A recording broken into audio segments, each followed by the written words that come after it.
حافظ ابو طاہا کا سوال ہے، تمام مسلمانوں کو نماز کی نصیحت کر دیں۔ محترم ناظرین کرام، کلمہ پڑھنے کے بعد اللہ مالک الملک کا اپنے بندوں پر سب سے اہم اور بڑا فریضہ 5 وقت کی باجماعت نماز ہے۔ مسلمان مردوں پر، عورتوں پر باجماعت فرض نہیں ہے، البتہ مردوں پر باجماعت فرض ہے، اور 5 وقت کی نماز فرض ہے۔ جو بندہ نماز نہیں پڑھتا، بغیر کسی عذر کے چھوڑ دیتا ہے، راجے اہل علم کے راجے ترین قول کے مطابق وہ مسلمان برادری سے خارج ہو جاتا ہے۔ صحابہ نماز چھوڑنے والے کو مسلمان نہیں سمجھتے تھے۔ قرآن مجید میں بھی اللہ نے فرمایا کہ اگر یہ دنیا والے لوگ کفر سے، شرک سے توبہ کر لیں، نماز قائم کریں، زکوٰۃ ادا کریں تو دین میں تمہارے بھائی ہیں۔ اس کا مطلب ہے جو نماز نہیں پڑھتا وہ دین میں بھائی نہیں رہتا مسلمانوں کا۔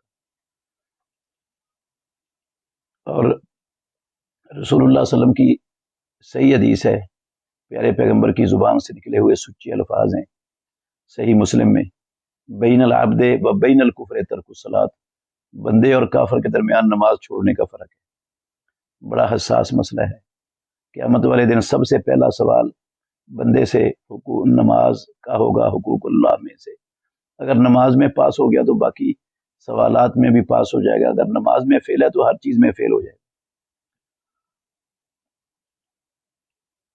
بے نماز اگر اسی طرح مر گیا تو اس کا جنت میں جانا ممکن نہیں ہے۔ پھر رسول اللہ صلی اللہ علیہ وسلم کے الفاظ ہیں، مسند امام احمد میں صحیح حدیث ہے، عبداللہ بن عمر بن عاص کہتے ہیں کہ آپ نے فرمایا جس نے دن رات میں 5 وقت کی نمازوں کی محافظت نہ کی، مطلب ہے پوری نمازیں نہ پڑھی، اس کے لیے یہ ٹوٹی پھوٹی نمازیں 1 2 3 4 قیامت کے اندھیروں میں روشنی نہیں بنے گی، اس کے لیے اللہ کی عدالت میں دلیل نہیں بنے گی، اس کے لیے نجات کا ذریعہ نہیں بنے گی، اور وہ قیامت کے دن فرعون، قارون، حامان اور ابی بن خلف جیسے بڑے بڑے اللہ کے دشمن کافر ان کے ساتھ ہوگا۔